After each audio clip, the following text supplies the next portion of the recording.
जी, तो आज हम इंशाल्लाह डिस्कस करेंगे कि किस तरह से क्लाइंट के साथ हम कम्युनिकेट कर सकते हैं, क्लाइंट के साथ हम डिस्कशन कर सकते हैं और क्या चीज़ें रिक्वायरमेंट्स या क्या चीज़ें हमने अपने माइंड में रखनी होती हैं जब हम क्लाइंट के साथ डिस्कस कर रहे होते हैं। ठीक है, तो ये इंशाल्लाह आज हम डिस्कस करते हैं। ठीक है, तो सबसे पहले मैं मूव करता हूँ ये स्विच टू सेलिंग के ऊपर।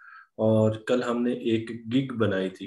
अभी जब आप अपनी प्रोफाइल क्रिएट करोगे, ये बिल्कुल ये जो सेशन है ये मतलब न्यू यूजर्स के लिए है। तो ये मतलब कि ये न्यू यूजर्स के लिए जो कि अभी न्यूली ज्वाइन करना चाहते हैं, ये बिल्कुल फ्रेश है, अकाउंट बना हुआ है।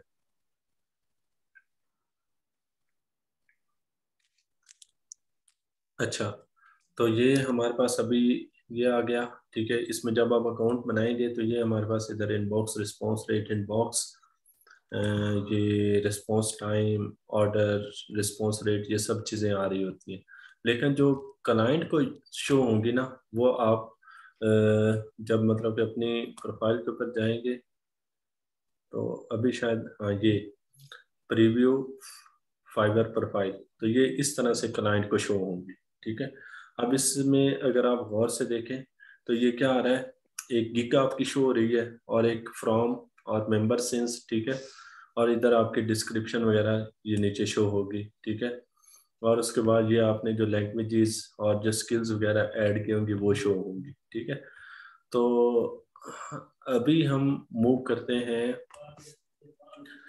क्लाइंट की तरफ। तो अब जब क्लाइंट आप उसके ऊपर क्लिक करोगे, ये मोर मोर के बाद आगे हमने क्लिक करना है बाय रिक्वेस्ट के ऊपर। ठीक है, तो अभी चूंकि हमें कोई भी नहीं जानता, हम अभी न्यू है मार्केट के अंदर। ठीक है, हम अभी न्यू है मार्केट के अंदर, कोई हमें नहीं जानता और किसी ने हमें अभी डायरेक्टली मैसेज भी नहीं करना। उसकी रीज़न क्या है कि हमारी जो गिग है वो भी एंड के ऊपर पड़ी हुई है। ठीक है, अगर क्लाइंट डायरेक्टली मैसेज कब करता है, जब वो सर्च करेगा और पहले एक दो पेजेस के ऊपर आपकी अगर गिग आ रही हो, जैसे मुझे अगर चाहिए वर्डप्रेस। ठीक है, मैं क्या करूँगा, वर्डप्रेस के ऊपर क्लिक करूँगा तो मुझे उससे रेलिवेंट गिग्स शो हो जाएंगी। ठीक है, अब अगर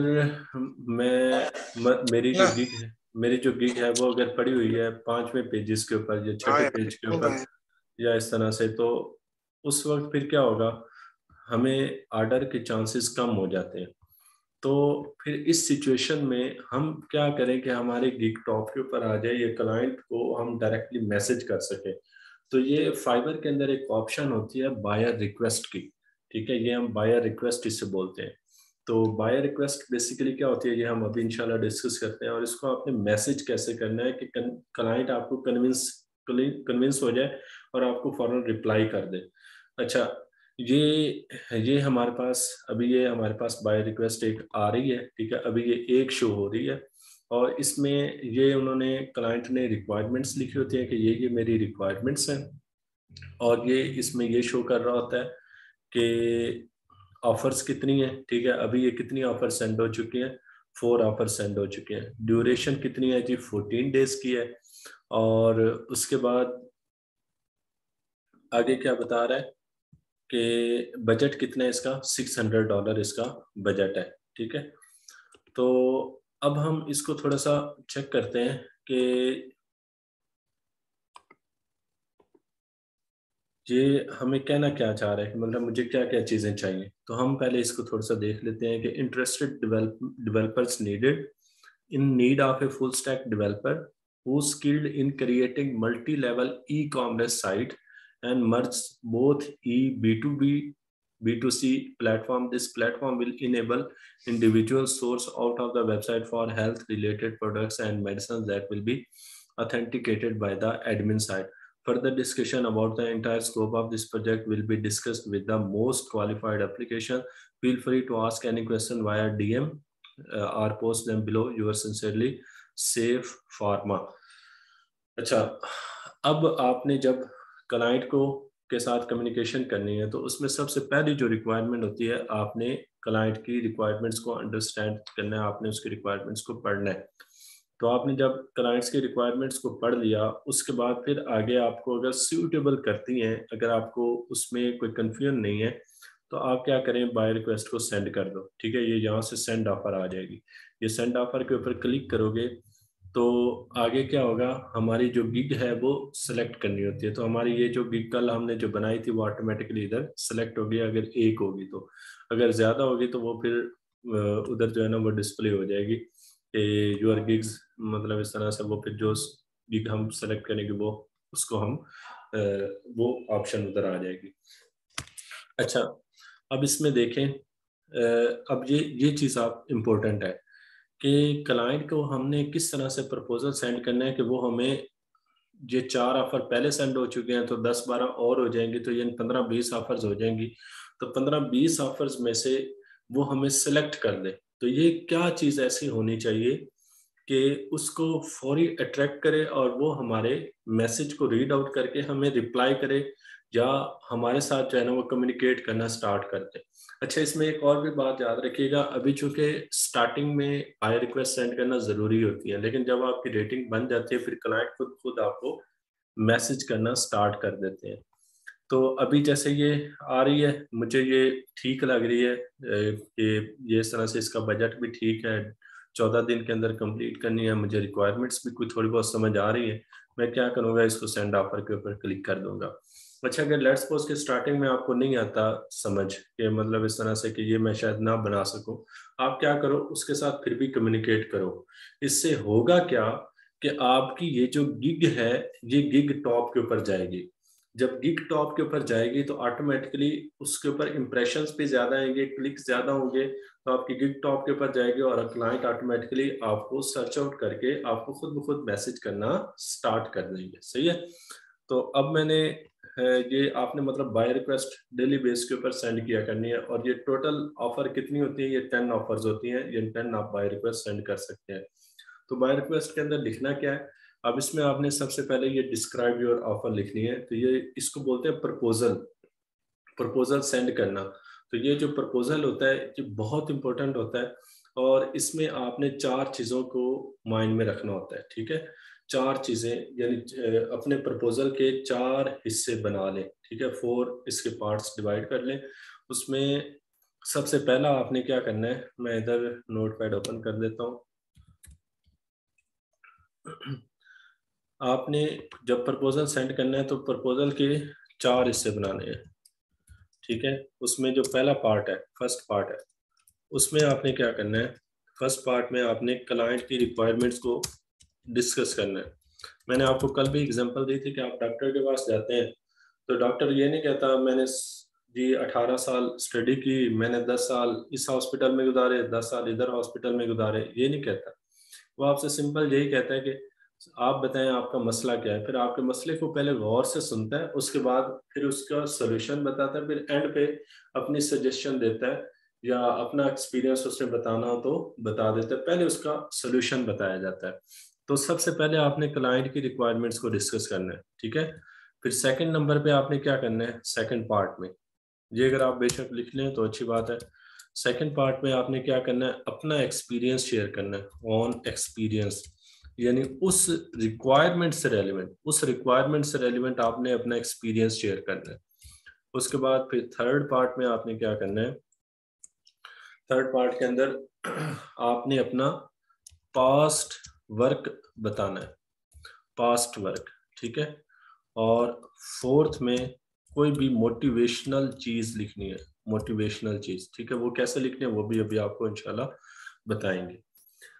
ये 4 आपने जो अपने मतलब प्रपोजल है उसके 4 हिस्से बना लेने हैं। अब मैंने आपको बताया फर्स्ट पार्ट में हमने क्या करना है जी, क्लाइंट की रिक्वायरमेंट्स को डिस्कस करना है। तो क्लाइंट की रिक्वायरमेंट्स हम क्या डिस्कस करेंगे, पहले क्या उसने कहा हुआ है कि इंटरेस्टेड, पहले आपने कंप्लीटली 2 दफा पढ़ लेनी है, इंटरेस्टेड डेवलपर्स नीडेड, यानी मुझे डेवलपर चाहिए किसके लिए, in need of a full stack developer who skilled in creating multi level E commerce website, ठीक है। मुझे ई कॉमर्स वेबसाइट चाहिए मल्टी लेवल। मल्टी लेवल का मतलब क्या है कि जैसे दराज हो गई या इस तरह की, इस टाइप की, that much both a B2B, B2B का मतलब क्या है, बिजनेस टू बिजनेस, B2C यानी business to customer platform. This platform will enable individual source out of the website for health related products and medicine that will be authenticated by the admin site. अब मैं इतनी सी मुझे समझ आई, मैं इसको पढ़ लेता हूँ, मैं इसको लिख लेता हूँ। तो मैं क्या लिखूंगा, हाय। मैंने सबसे पहले आपको क्या बताया कि क्लाइंट की रिक्वायरमेंट को डिस्कस करना है, तो मैं क्या लिखूंगा, I will develop multi level E commerce website, ठीक है, website for health related products, ठीक है, ये उसने बताया उन्हें health related products, for health related products, सही है। हम इसमें देखें ना, सिंपल उसकी जो मतलब रिक्वायरमेंट्स है उसी का छापा में लगा रहा हूँ, ठीक है, for health related products which includes, ठीक है। अब उसने आगे क्या बात की है कि एडमिन साइड, मतलब एडमिन साइड से जो प्रूफ, तो which includes admin panel user. अब ये देखे ना, बी टू सी का क्या मतलब, बिजनेस टू कस्टमर, तो मैंने इधर लिख लिया कस्टमर, CUSTOMER कस्टमर अकाउंट, ठीक है, which will includes admin panel, customer account, और उसके बाद ई कॉमर्स पेमेंट गेटवे लिख ले, पेमेंट गेटवे, ठीक है। अच्छा, मैं वैसे क्या करता होता हूँ, एक समटाइम अगर मुझे कोई चीज़ समझ ना आ रही हो ना, एक आपको जुगाड़ थोड़ा सा बताता हूँ। तो वो क्या आपने करना है कि इधर आप जाएं और इधर आप सर्च करें, अगर आपको कोई चीज़ समझ नहीं आ रही, ई कॉमर्स वेबसाइट फीचर्स, ई कॉमर्स वेबसाइट फीचर्स लिस्ट, यानी अगर आपको पेमेंट गेटवे का नहीं पता, कोई इस तरह से नहीं पता, तो आप क्या करो, ये इधर ई कॉमर्स फीचर्स वेबसाइट के जो मतलब के होने चाहिए ना, वो इधर से आपको आ जाएंगे कि क्या क्या चीज़ें इसके अंदर इंक्लूड हो। तो अब ये बता दिया जी उसने कि कंटेंट मैनेजमेंट कैपेबिलिटी होनी चाहिए, ठीक है, प्रमोशन डिस्काउंट कोड टूल्स होने चाहिए। तो ये इस तरह से मतलब कि ये आपने इधर से बेशक कॉपी करके लिख लें। तो पेमेंट गेटवे हो गया, which includes admin panel, customer account, payment gateway, और उसके अलावा प्रोडक्ट्स डिस्प्ले, डिस्काउंट, ठीक है, डिस्काउंट ऑप्शन, और क्या लगा लें, डिस्काउंट ऑप्शन, और साथ में एक होता है cart, shopping cart and further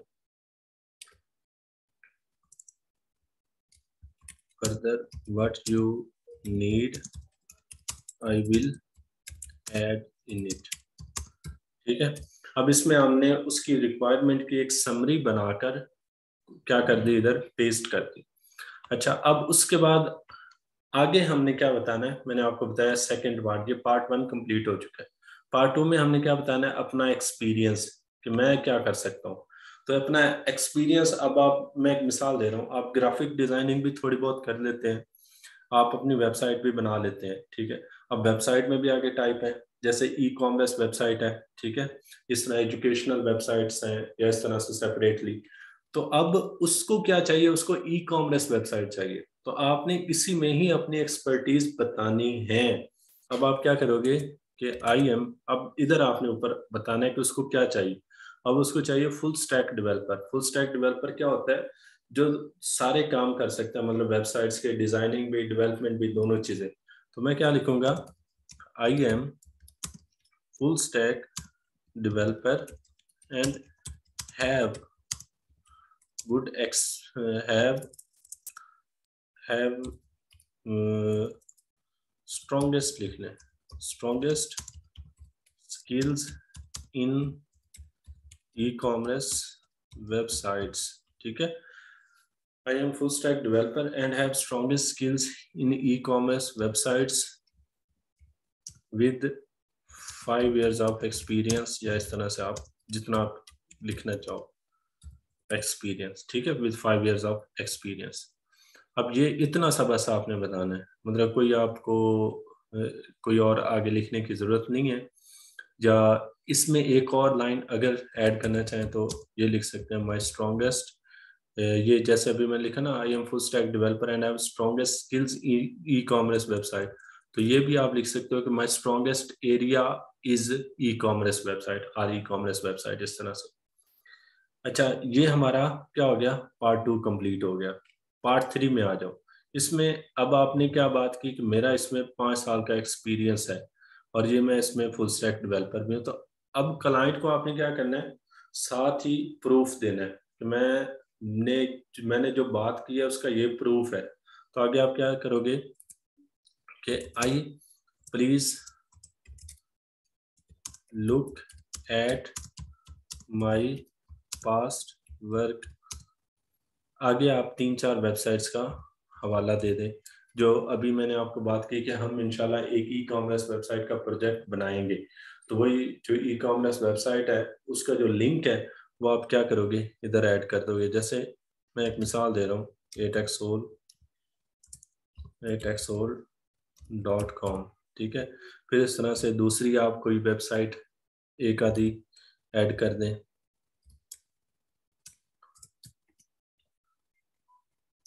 abc.com, इस तरह से, ठीक है। ये आपने एक्सेट्रा, या आपने 2-4 जो उससे रेलिवेंट हो। अब ये नहीं कि आपने कोई बनाई है, ब्लॉग बनाया हुआ है, ठीक है, ब्लॉग एक बनाया हुआ है और उसके ऊपर रिक्वायरमेंट्स हैं ई कॉमर्स की, और इधर आप रेफरेंस में आप ब्लॉग साइट का डालेंगे तो वो उससे थोड़ा सा उसको लगेगा कि यार ये बंदा ना इस रेलिवेंट है, इससे मुझे ज़रूरत नहीं है। अच्छा, उसके बाद ये आपका थर्ड चीज़ होगी। फिर उसके बाद फोर्थ में आपने कोई मोटिवेशन या इस टाइप की लिखनी है कि वो बंदा आपसे काम करवाए। तो मैं एक लाइन बस ऐड करता होता हूँ, ज़्यादा लेंथ मैं नहीं करता। Please at least please at least once back to me so we can discuss best solution of your project, ठीक है। और सिर्फ इसी एक लाइन की वजह से कई क्लाइंट्स मेरे पास आए हैं, वो कहते हैं कि आपने यार एंड पे एक लाइन लिखी हुई थी, मैंने कहा कि चलें आपसे काम ना भी करवाऊं, एक दफ़ा आपसे कांटेक्ट लाजमी कर लूं। तो जब कोई कांटेक्ट कर लेता है ना, आपसे इनबॉक्स में आ जाता है, तो इट मीन कि वो क्लाइंट आपका पक्का हो गया है और वो किसी न किसी स्टेज में आपसे काम ज़रूर करवाएगा। सही है, तो please at least once back to me so we can discuss best solution for your project. And फिर आगे एक लाइन अक्सर मैं ऐड कर लेता हूँ, my satisfaction is my first priority. बस इतना सा लिखना है, ठीक है। इससे आगे कोई लिखने की जरूरत नहीं है। और उसके बाद आगे आप ये लिख दो, थैंक्स एंड बेस्ट रिगार्ड्स, और उसके बाद आगे अपना नाम लिख लें, ठीक है। ये बहुत इंपॉर्टेंट है, ठीक है, ये इसको आप गौर से समझ लीजिएगा।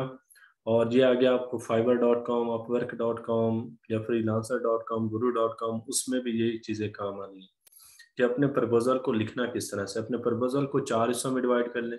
फर्स्ट पार्ट के क्लाइंट की रिक्वायरमेंट्स को मैक्सिमम डिस्कस करें। सेकंड पार्ट में उसी रिक्वायरमेंट से रेलिवेंट एक्सपीरियंस को शेयर करें।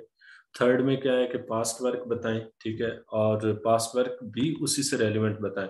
और चौथे में क्या है कि कोई मोटिवेशनल बात लिख लें। अब जैसे आप ग्राफिक डिजाइनिंग भी कर लेते हैं, ठीक है, तो इधर आप ये नहीं लिखेंगे कि I M graphic designer from 5 years also with WordPress development, ये वो इस तरह से। तो आप सिंपल जो उसने पूछा होगा वही आप लिखो, ठीक है। अब आपने ये बात कर दी, मैक्सिमम कितनी लाइंस बनी है, कोई 3 और 5 से 6 लाइनें, 6-7 लाइनें बनी है। तो ज़्यादा वो लेंथ लिखेंगे तो वो उसको पड़ेगा भी नहीं। और उसके बाद ये आपका $600 आ रहा है। तो इसमें आप चूंकि अभी न्यूली है, ठीक है, तो न्यूली है तो आप क्या करो, ये मैं एक जो मुझे एक्सपीरियंस से बात समझ आई है कि आप क्या करो, $100 थोड़ा सा कम कर दो। उसकी रीज़न क्या है कि जब आप $100 कम करेंगे तो क्लाइंट आपके पास एक दफ़ा ज़रूर आएगा, लेकिन उसके माइंड में डाउट होगा। डाउट किस बात का होगा कि ये इसने जो डिस्काउंट दिया है ये या तो लो क्वालिटी का डेवलपर है, ठीक है, या ये क्या है, मुझसे डायरेक्टली मतलब मेरे साथ अटैच होना चाहता है तब ये डिस्काउंट दे रहा है। तो उस आपने अपने आप को प्रूव कैसे करना है कि मैं लो क्वालिटी का डेवलपर नहीं हूँ, मैं हाई क्वालिटी का डेवलपर हूँ, वो आपने अपने पास्ट एक्सपीरियंस से उससे शो करना है। अब वो साथ में आपने एक बात अगर मतलब कि लिख ले, ऐड कर ले, I want a good relationship, ठीक है, ये client satisfaction is my first priority, ये भी लिख सकते हैं। उसके अलावा या एक और बात मतलब कि ऐड कर सकते हैं कि I am giving you special discount as I want to good relationship, ठीक है, ये आप लिख लें। $100 से कोई इतना मतलब बड़ा फर्क नहीं पड़ने वाला।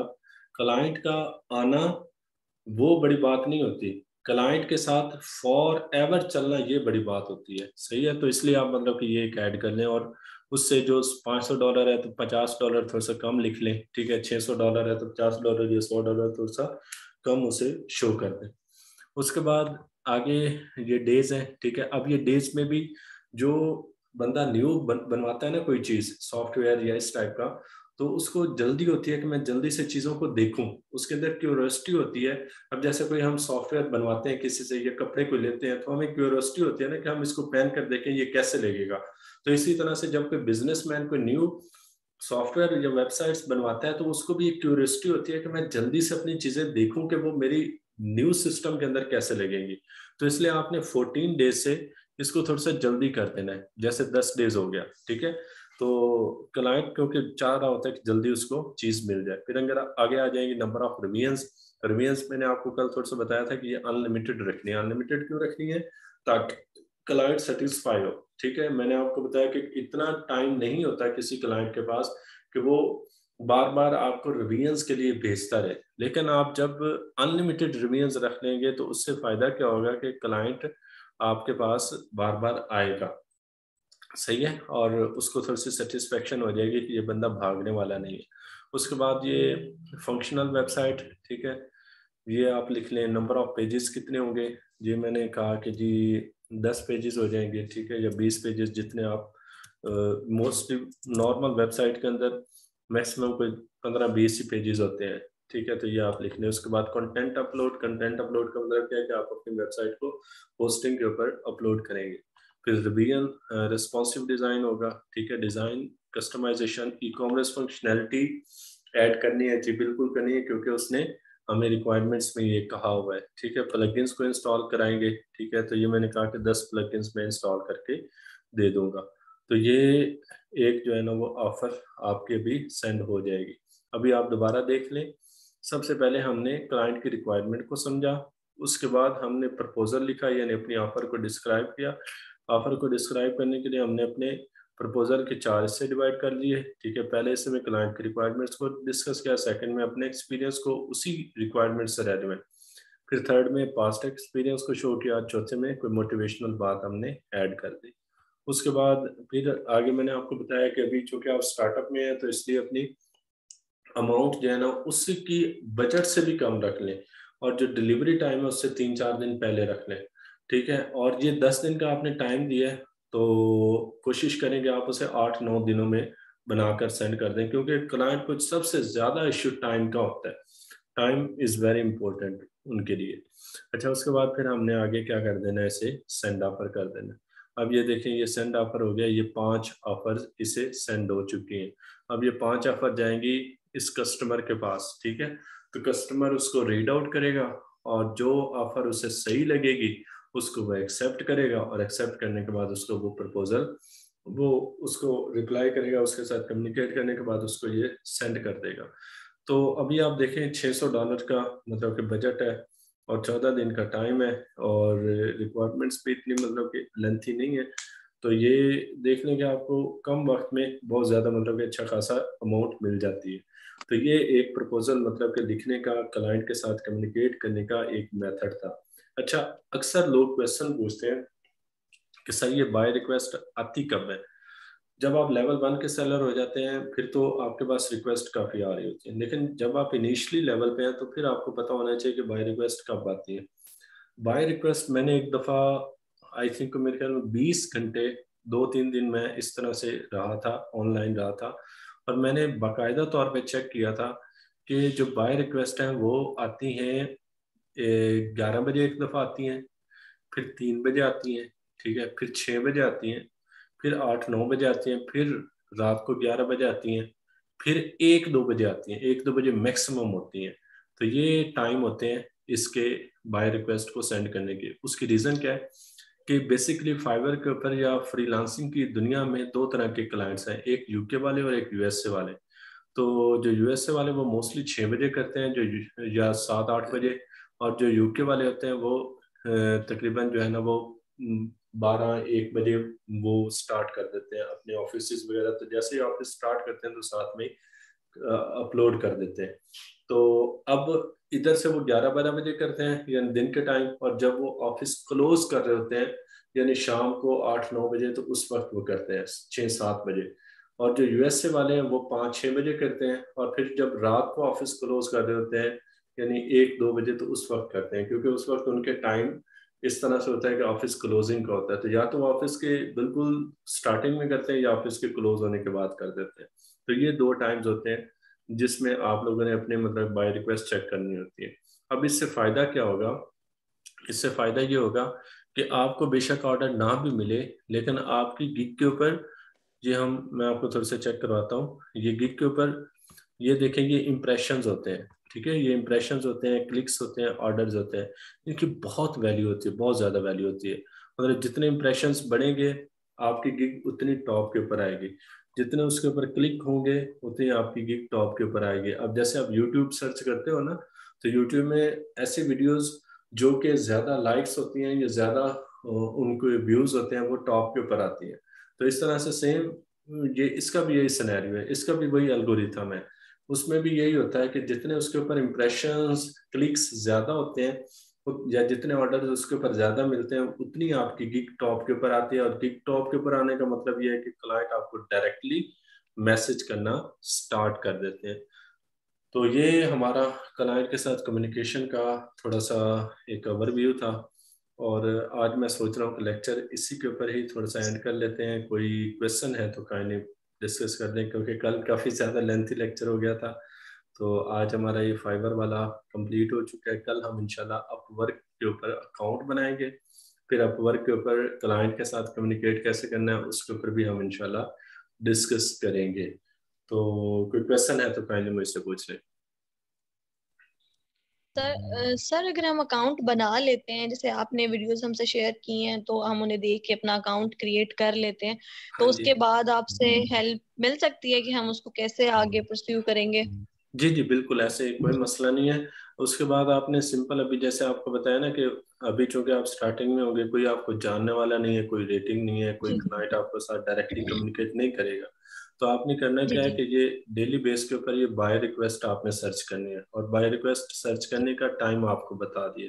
तो डेली बेस के ऊपर आपने जी 10 ऑफर्स लाजमी सेंड करनी है, 10 ऑफर्स, ठीक है। तो ठीक 10 ऑफर सेंड करेंगे तो इंशाल्लाह जल्दी विद इन 2 वीक्स या 3 वीक्स आपको पहला ऑर्डर मिल जाएगा, मैक्सिमम से मैक्सिमम इंशाल्लाह। ठीक है, है। इंशाल्लाह। Thank you sir. हाँ जी, कोई और क्वेश्चन है तो पूछ लें, वरना फिर हम इंशाल्लाह एंड करते हैं। कल इंशाल्लाह हम अपवर्क के ऊपर डिस्कस नहीं करेंगे इंशाल्लाह। नहीं सर, थैंक यू। चले ठीक हो गया, थैंक यू। फिर अल्लाह हाफिज, फी अमानिल्लाह। अल्लाह जुबैर हाफिज। सर अपना ख्याल फी अमान। रखिएगा। थैंक यू सर, अल्लाह हाफिज़। Thank you. Thank you, fee Aman Allah. Allah Hafiz.